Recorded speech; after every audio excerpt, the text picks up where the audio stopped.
Hey guys, and welcome back to Smart Money Minds. In this quick trade review video, I'm going to be talking about TAL and how I played the bounce today. I'm going to go over what I was looking for, what technicals I looked at, why I was in the trade, and where I entered and exit my position.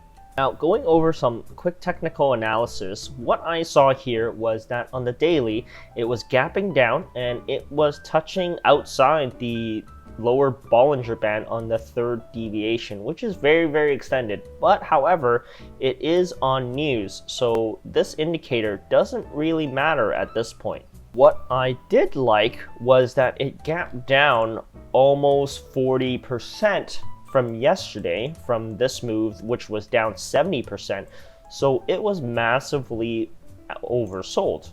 Now, what I was anticipating was a short-term short squeeze where we had shorts covering on a quick amount, and we're gonna go look back up to a certain range before the bag holders who were holding the stock before it dropped 70% started selling on this lower high. Zooming in here, we had a major drop, then we had a small bounce here, but what I saw too was that on the 30-minute, we had bullish divergence coming up. On the hour, we had slight bullish divergence as well. So right off the get-go, I saw major bull volume, and there was a doji forming here, and it didn't break the low of 375 of the pre-market. So what I waited for the second and third candles, and that was when I saw the increasing bull volume coming up. And so I entered my first position at 423 here, right about here, at 423. I didn't enter too big. I entered small here because I wanted it to confirm first before I added a bigger position. So I set my entry here, I was set my stop at 375, and then I decided to let it play out.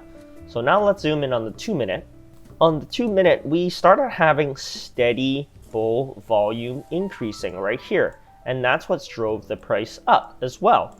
Even before we reached this location here, I had the 1-minute chart up. And what I saw was this was starting to break pre-market at 459, and I liked that move with increasing bull volume. So what I did was I actually took a second position here at 459. So my average was about 434, give or take. And so what happened was this was a move up here to this short-term bull flag, and that was already, if you take a look, that was already a 13, 14, 15% move. At this range, I took some position off at 501 because I knew that this was a counter trend short term, but on the longer time frame, it was news driven and it was pushing the prices down. So I don't want to be caught stuck bag holding. So what I did was I sold half here, and I proceeded to actually move my stop loss to a break-even point. So now I have a risk-free trade, and whatever happens is that I will take the profits here, and if it comes back down, it's risk-free. I break even on the second part of my trade. And what happened was this became a 2-minute bull flag, and it kept going up. So that was great. I held on to the rest of my position, and my target was actually at 580 range because, as you see here, this would have been a near gap fill range. And so I sold the rest of my position at 584 for a total percentage gain right here. I started at around this range here. So I took about 30% gain on this move.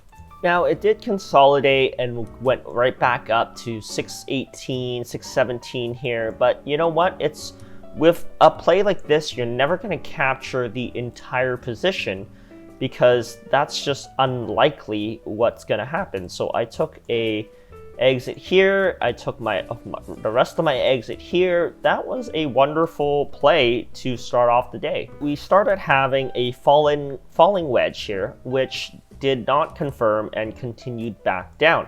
So as I mentioned, it is a counter trend play, so we shouldn't be looking for this to continue if the shorts aren't no longer squeezed. They don't go back up anymore because in a longer time frame, it's a downtrend. On the longer time frame, I see TAL possibly acting like what Fastly did here. So Fastly had a major drop on news, which was earnings, and it kind of fiddled around here on this range before it took another lower low.